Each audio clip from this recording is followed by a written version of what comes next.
Welcome to a very special celebration as we honor Jackie Purcell on the occasion of her 40th anniversary of working right here at KTUU. 40 years and counting. It's pretty amazing.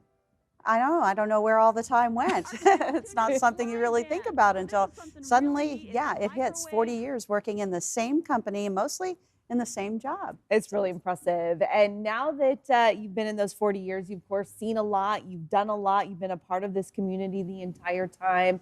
And from all of us here and across all of Alaska, we just want to say congratulations. And we're going to take some time here to just pause over the next 30 minutes, take a break from 2026 and head back down memory lane. Let's start back in 1979. Wow. All the way from the east side of Anchorage, That's right. graduate of Bartlett High School. You go from the Golden Bears at Bartlett to the Bulldogs, That's right? right, that's right. Spokane at Gonzaga with degrees in communication. But also understand you did quite a bit of work in political science. Was weather on your radar at this point? No, I think that I was initially a business major, but was not happy after just one semester. So I was thinking, what am I going to do, But it was another fellow classmate, a couple years older, super happy, like, good morning, trudging to class one morning. And I stopped him and I said, what is your major? He goes, I'm in communications. Why? I go, because I want to be happy like you are going to class. And so I switched my major to communications, broadcasting, and with a minor in political science the very next semester, and I never looked back. I thought, oh my gosh, how am I going to tell my parents I don't want to be a business major? They were totally behind it. So that was easy. I think it's worked out. Yeah, and as my dad says, you get paid for talking. That's true. That's true. Now, how did you end up back here in Alaska and at KTUU? Well, after graduation from Gonzaga, that was in 1983, I went down to Oklahoma, and I decided that I would try living somewhere else, and I did, and I had my first job. It was in radio as a reporter, and I loved it. I loved it. So, but I did get homesick, and I eventually wanted to come home anyway. So, took my brand new car, and I drove it from Chickasha, Oklahoma, all the way back to Anchorage, Alaska. Wow. And you haven't looked back since. No. Now, we have heard, of course, from a lot of people excited that you're celebrating 40 years, and we have some familiar faces who want to say congratulations to you. Jackie, congratulations on 40 years of exceptional service to Alaskans. As one of the few who can say I've known you from the start, my forecast for your career was 100% accurate. You and I shared more than 5,000 newscasts together by my count, and you've more than doubled that in your career. I've watched you grow from a fledgling reporter into Alaska's most recognized meteorologist who shares, inspires, and collaborates with everyone on her team. And somehow Alaskans still love you even when you deliver bad news. Never seem fair to the rest of us. Happy anniversary, Jackie, and keep up the great work. Alaska still has weather, as I understand it, and who better than you to prepare us for it? And that, of course, is John Tracy, a longtime anchor here at Channel 2, also news director here for some time. 5,000 newscasts together. That's a big number. I'm glad he counted. And John was a great boss. In fact, really set the tone for the powerhouse that Channel 2 became across the state of Alaska. That's great. Great to hear from him. Now, you have been in this business for 40 years. A lot has changed in that time, I'm sure. Things don't look quite the same. Nope. We want to take a look back at how some things have changed in the industry and some of the things that you got to do along the way.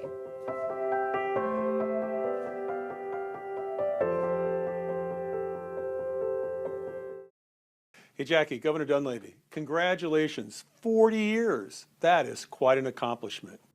Now, it is rare these days for someone to stay in the same business for 40 years, let alone with the same organization. You've been through a lot of changes right here in the studio over those years. And I want to pull up an old clip and see if you can spot any differences from just a few decades ago. The warmest spot today, we can now add Anchorage to this list. Palmer was 50 degrees, so was Anchorage and also Sutton. You're still talking about Alaska's high and low temperatures, but it looks different. You can see the technology obviously has changed. How has the workflow changed? Well, I remember when I first started, it was because the weather person at the time, Gary Kerrigan, who was known as Mr. Weather, wanted to take some days off because we were working 7 days a week. Yeah. So he's like, you want to do the weekends? And I'm like, whoa, I was a reporter. But I thought maybe this will make me a better ad-libber. So that was where I started. And we would have to go to the Weather Service and get a satellite shot. We had one satellite shot per night, unless I begged them to make me a second satellite shot from this machine that was like the size of a Volkswagen. Wow. So now you think of that, I would get one satellite pass. Now we can just pull it up on the internet, look at water vapor imagery, visible satellite imagery, infrared satellite imagery right there, every few minutes. And I complain now that we don't have enough technology, but the forecasting has changed a lot, and just all of it from computers and the internet. You've seen that change over your career? Oh yeah, I have watched that occur as well with the advent of satellite technology, beaming all that information down to us, really. It's What really a great. change. Yes. Yeah, you've really seen that come a long way. Now, one of the great things about our jobs, we get to do a lot of cool things, some exciting, interesting things. Let's talk about some of the adventures that you've had. Are there any particular work days that stand out? Well, I have been in the Tora World War II style recreation. I've also landed on an aircraft carrier and been catapulted off on that takeoff. And that story was amazing. Also, I flew in an F-16. That was back in, I think, 1987, maybe? Wow. Okay, that is something that we just have to see. Let's pull that story from the archives. It's an opportunity of a lifetime, a flight many only dream about. A dream that became a reality for me as I put on a pressure suit for a rare Air Force incentive flight with Captain Stephen Stack. The biggest thing is the G's you pull, obviously. Now it's a quick trip to the runway and a safety check of the multi-million-dollar F-15 fighter jet. The F-15 is used for air-to-air and air-to-ground combat. The 54th has 20 of them. This one wasn't armed, though. About every 6 months or so, we go out maybe once or twice every 6 months and actually shoot bullets at a target. But most of the time, we do what we call a cold gun or a safe gun, and that's part of the procedure. Latches locked, afterburners look good, time to get going. I've been to the Elmendorf runway hundreds of times. Somehow, when you're sitting in a cockpit in between two giant engines and a max afterburner takeoff is looming, it looks totally different. The aircraft's max speed, twice the speed of sound. I did Mach 1.2. That's over 700 miles an hour. In combat situations, pilots endure 7 to 9 times the force of gravity. I know what 4Gs feels like after today. It's not like going out there and hopping in a Cessna 150. The 1-hour flight will last a lifetime for me, but women on the flight line may be a more common sight soon. That the president and the administration has approved women for combat roles, and that, of course, includes aircraft like the one we're standing in front of. And we've identified, the Air Force has already identified 7 women to go into combat training. If she's stationed at Elmendorf in the future, send her my way. I'll be happy to give her some tips. Jackie Purcell, Channel 2 News.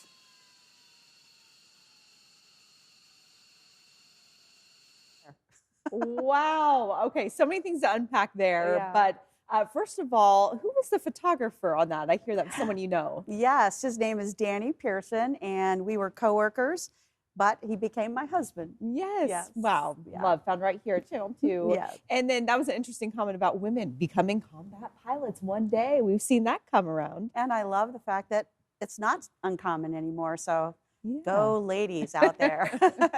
Now, we have heard from another friend recently who retired who also wanted to say hello. Congratulations, Jackie. I wish I could be there to celebrate this amazing milestone with you. Well, maybe not this time of year based on your weather report, but I do wish I could be there to help commemorate you and all you've done for our community and our state throughout the years. I still remember about 4 years ago, this amazing young reporter coming into our newsroom from local radio station. You had insight, you had energy, and you just wanted to do the best job you could. From there, you found some interest in weather, and throughout the years, you went and you got an education and got certified over and over again, and have served our community so well in a professional and a compassionate manner. I wish people can see behind the scenes some of the things that we witnessed in the newsroom. How you would talk to people, vulnerable adults who literally called you every day, sometimes several times a day, with their concerns about weather. I want to thank you for all you've done. You've literally, I believe, saved thousands of lives in our state with your knowledge of all the storms and all the things that have happened throughout the years, along with the fact that you actually do care so deeply about our people of Alaska. Thank you for all you've done. I love you. I wish I could be there. And on behalf of our community and our state, thank you so much. And that is, of course, Maria Downey, longtime anchor, recently retired here from Channel 2. And you could tell she wasn't in Alaska. No. No. Boy, just hearing her voice, boy, sure brings back great memories. Yeah. And luckily, I still get to see Maria, but she is one of those people that I don't know if I would have made it all those years without somebody like Maria. In the newsroom, we called her Mother Maria because I'm sure we all spilled our troubles to her at one point. So I love you too, Maria. Yeah, very sweet. This is a tough business. There's hard days, and having someone like that by your side. Oh my that gosh, it means was a lot. priceless. Yeah. Yeah, that's great. Well, coming up next, I want to hear about some of the people that Jackie has met doing this job and the places that she's had the opportunity to travel. We'll hear of those stories after we come back. We'll be right back.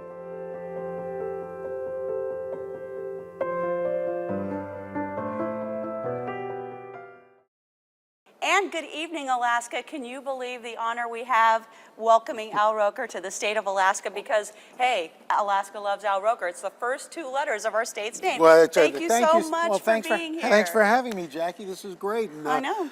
It was really foggy when flying in here just a couple hours ago. That's right. Wow. Foggy and mild conditions for this time of year. You can see the beautiful city lights. They still look pretty nice, don't they? Yeah, they really do. Well, we're going to have Al help us with the weather here. So as far as our temperatures across the Anchorage metro area, it's pretty homogeneous, isn't it? Here at the station, 33, 32 in, is that Jabur?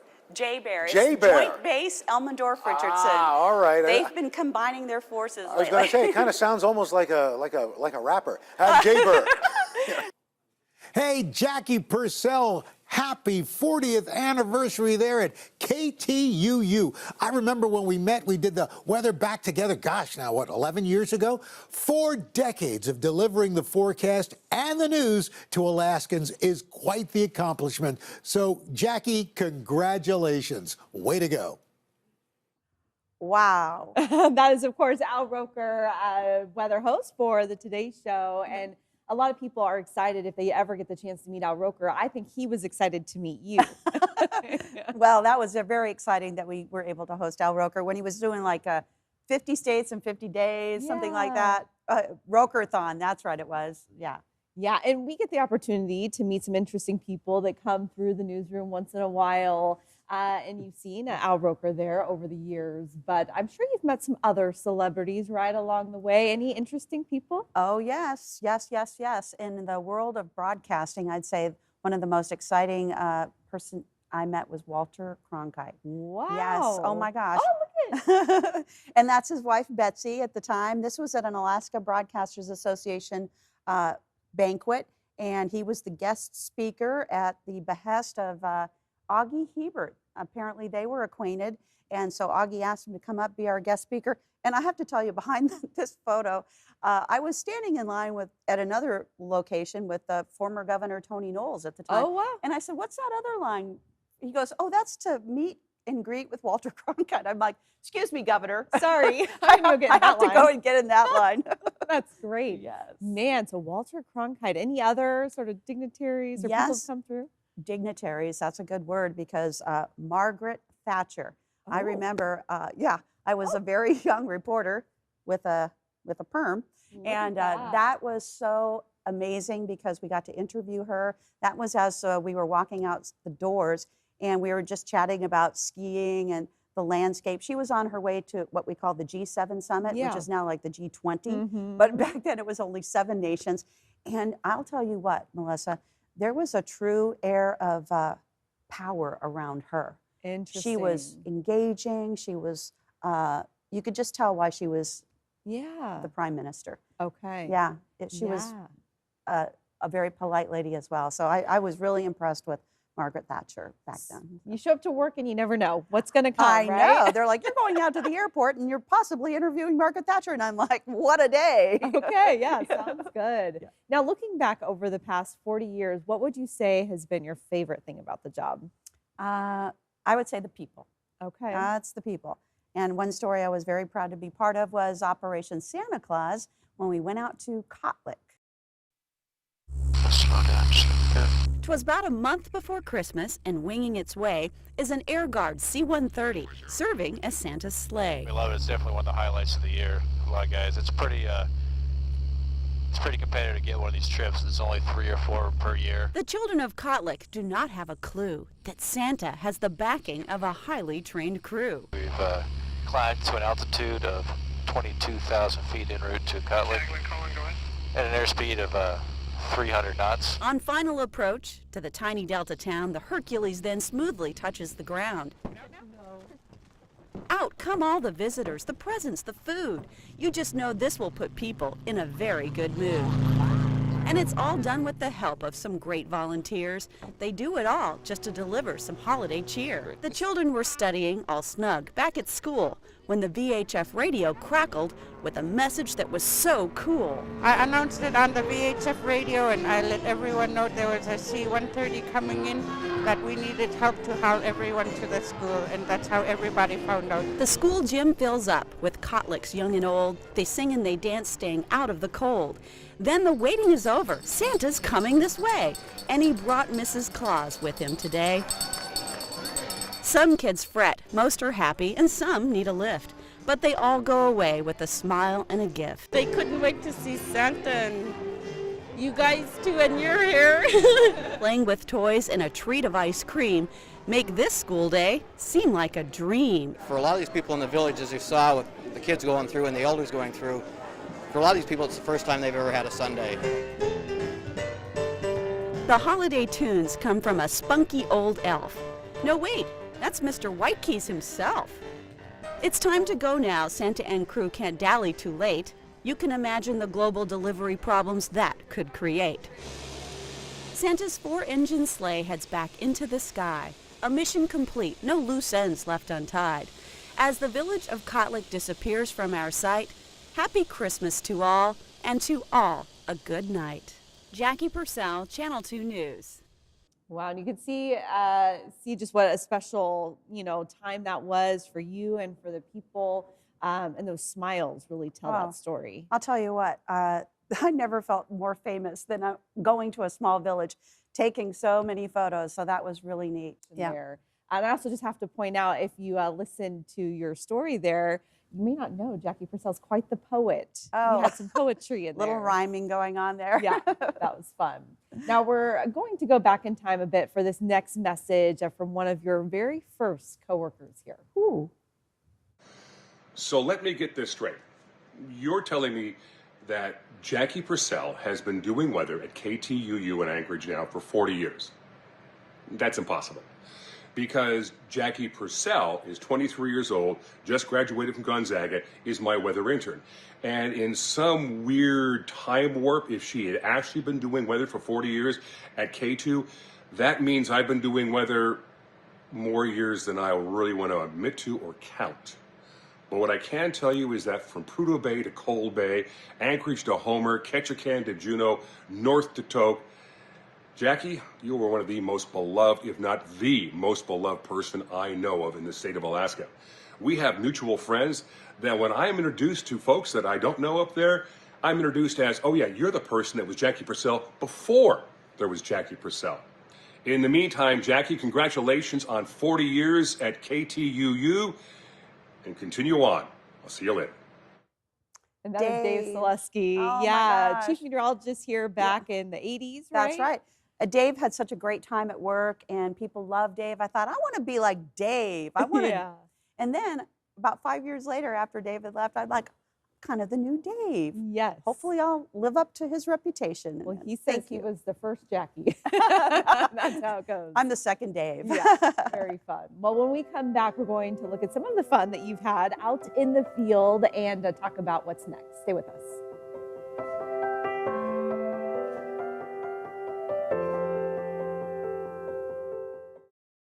I remember working with Jackie Purcell back when she started.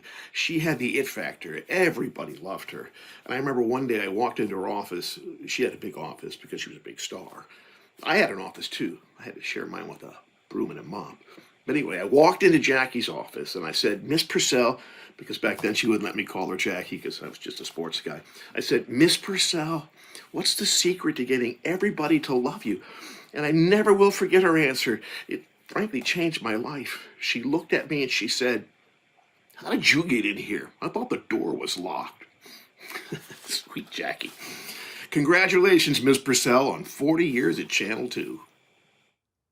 John Carpenter, you jokester. Always has to laugh. Yes. Oh, but what a cherished coworker he was. The World According to Carp was one of my favorite things. And sometimes when he couldn't do it, sometimes they say, hey, Jackie, will you fill in for the World According to Carp? And I'm like, I am not funny like Carp. But I did a couple of them for that. So that was really nice. Well, that's fun to hear from him. Thank you, John. Yes. One of the things that we get to do as meteorologists, of course, is go live outside, at events when the weather's good or out in the elements. Even it's bad. Yeah, even when it's bad. So we scoured the tape library, and I've got to do a number of live shots, and we want to show you just a few. Well, we're closing in on the hours till Christmas, but one man is already very hard at work. We go live now to Jackie Purcell, who's been tracking Santa with the help of NORAD. Hey, Jackie. Yeah, where's jolly old Saint Nick, Jackie? That's right. I am live tonight at Elmendorf Air Force Base at the Alaska NORAD Region Command. And here's the Santa Claus dossier, secret, classified. I'd share it with you, but it's only for, certain eyes. Jackie, do me a favor. Push some of the buttons next to the radar screen. Push some of the buttons? Just push some of them. It'll be funny. Come on. Oh, no. I don't deal with the incident that happened in Anchorage, Alaska. Yeah. Well, let's take our first look at weather. Hey, Jackie Cha-Cha Purcell is in the parking lot, Jackie. That's right, John. You are looking at a 3,000 horsepower motor. I could go, if this were on, 0 to 240 in 6 seconds. And look, I'm not the new driver, but it looks pretty official, doesn't it? Let's take our first look at weather. Jackie, where are you tonight? Sorry, John. I've run away to the circus. I'm here at the circus. I think I've lost my cotton candy at this point. Look at that, all in one gulp. Okay, Queenie, you can have the rest of it. This is Big Queenie, and she is one of the main attractions here at the circus. Okay, all those things are so much fun, but I didn't realize that elephants eat cotton candy. I don't know that they're supposed to, but Queenie got a little treat that day and was nice enough to let me ride her as I actually did the weather a little bit later during the broadcast. So that was really fun. That is great. Now, it's been fun to look back at some of these memorable moments. This job, it does come with a lot of fun days, but also a lot of hard news. But looking ahead, you're not going anywhere. In fact, you're actually taking on a new challenge in 2026. What are you looking forward to? Well, we're going to be doing the reset, and that is a half hour that will be running on both of our stations, and that is a kind of a nice uplifting look at the news, a half hour of fun stories, inspiring stories. So that'll be a half hour. It's called the reset, as you mentioned, and I'll be taking over those duties probably this week. And we'll still see you doing weather. I'm not letting you go on the weather team. I don't want to go, not yet. And I still love connecting every night at 10 o'clock with the viewers out there, telling them something that impacts their lives, from little kids to the grown adults. So you've seen a wide range of weather impacts here to the state of Alaska over the years. So much. So yeah, that knowledge goes a long way.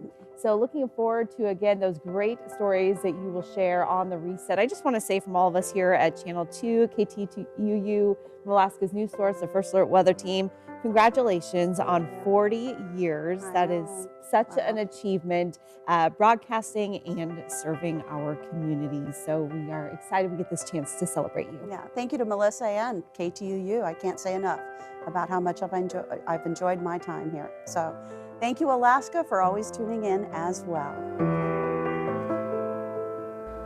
I just feel like I'm a hometown kid. And that hometown sometimes isn't just the Anchorage area, it's the entire state. And especially, I think, when people invite you into their living room in a way, when they turn on that broadcast, that they kind of treat you like a little bit like a family member, which is also really a precious part of this job that I love,